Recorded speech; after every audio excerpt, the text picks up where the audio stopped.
Pour ouvrir cette journée d'échange, merci d'accueillir un homme très investi sur le territoire en tant qu'élu local ou représentant des mairies des Côtes-d'Armor, et puis très concerné également par la problématique de l'eau, de par ses mandats. Il est aussi le président du CRECEB.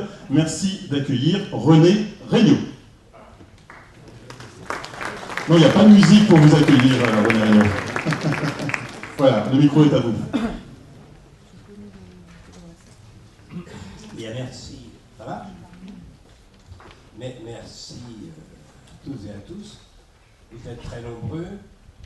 Et pour moi qui ai une certaine expérience de ce genre de réunion, je trouve que c'est aussi un caractère tout à fait impressionnant par sa solennité et par le nombre des sommités qui nous honorent de leur présence. Preuve que nous allons, je l'espère, parler sérieusement de choses non moins sérieuses. Au passage, et avant de commencer, je voudrais, après vous, que je remercie et salue, je voudrais vous dire en quelques mots ce qu'est le centre de ressources. J'ai toujours eu du mal à décliner. Et d'expertise. Scientifique en Bretagne, quel CRECEB.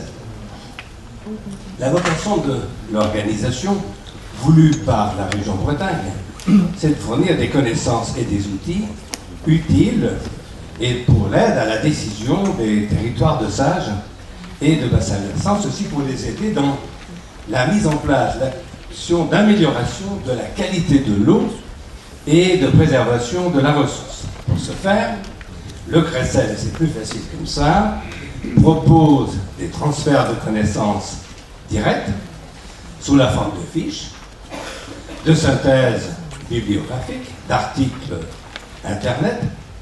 Le CRECEB va également plus loin en favorisant la mise en place des projets collaboratifs entre scientifiques et territoires volontaires pour co-construire les réponses utiles à apporter aux acteurs des territoires.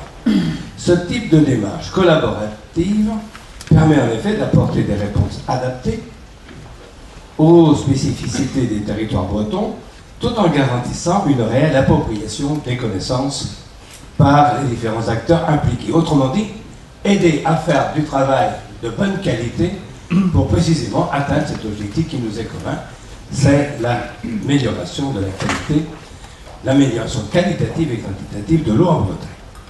L'objectif et le thème de la journée d'aujourd'hui, c'est donc de partager avec le plus grand nombre et de matières élargies, avec les représentants agricoles, les associations environnementales, les syndicats d'eau, et j'en passe, les questions qui se posent, les connaissances existantes, les besoins de transfert, j'aime bien dire, moi, les connaissances existantes aujourd'hui.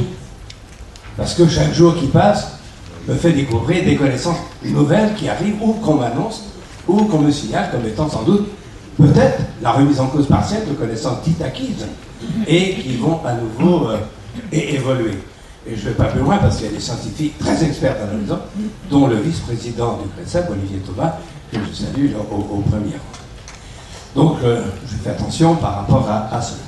Sur la majorité des territoires, tant bretons que nationaux, l'atteinte des objectifs de qualité de l'eau passe par la réduction des flux d'azote à l'exécutoire des bassins versants. Point de suspension.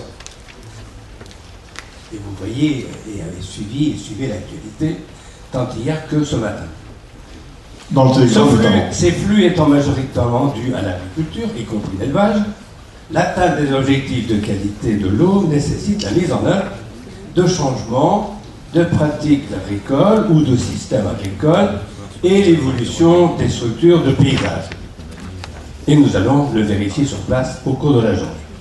Ces changements doivent être réfléchis en fonction des enjeux des territoires, eau potable ici, écosystème littéraux fragiles là, et de leur impact sur les flux d'azote.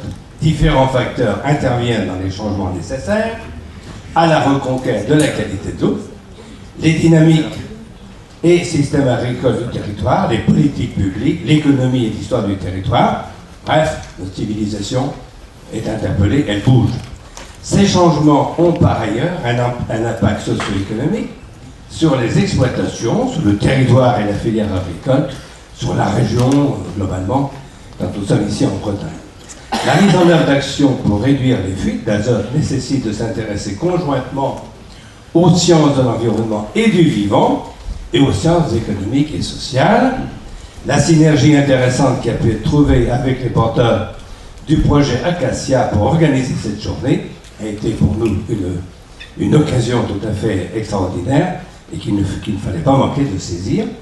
Le colloque de restitution du projet Acacia et les ateliers du CRECEF sont complémentaires, aussi bien dans leur contenu que dans les formes d'échange qu'ils proposent. Voilà, donc un certain nombre de points de vigilance nous interpellent tous. Il nous faut faire attention, bien sûr, et éviter les amalgames qui peuvent être faits ou qui alimentent trop souvent nos échanges. Il faut également veiller au respect de l'objectif principal et de la vocation de cette journée. Nous sommes avant tout réunis pour partager des connaissances, pour dire nos interrogations et pour, entre nous, faire avancer la connaissance de ceux qui ont à décider et ceux qui sont à l'origine de la connaissance ou qui travaillent sur celle-ci et que nous avons aussi à entendre. Donc je souhaite à cette journée qu'elle soit fructueuse pour les uns et pour les autres. Le CRECEF n'a pas d'autre ambition que de faciliter le développement de la connaissance, que de faciliter les échanges entre nous, et tout cela parce que nous nous considérons comme au service d'une grande cause nationale, puis locale, régionale, locale, voilà. Et parce que nous y sommes très attachés, que vous êtes, comme nous, militants de cette cause, je vous souhaite une bonne journée. Je crois d'ailleurs que les cieux ont prévu que cela se passe bien, on ne s'embourbe pas, et on n'attrapera pas trop froid, et encore moins les coups de soleil.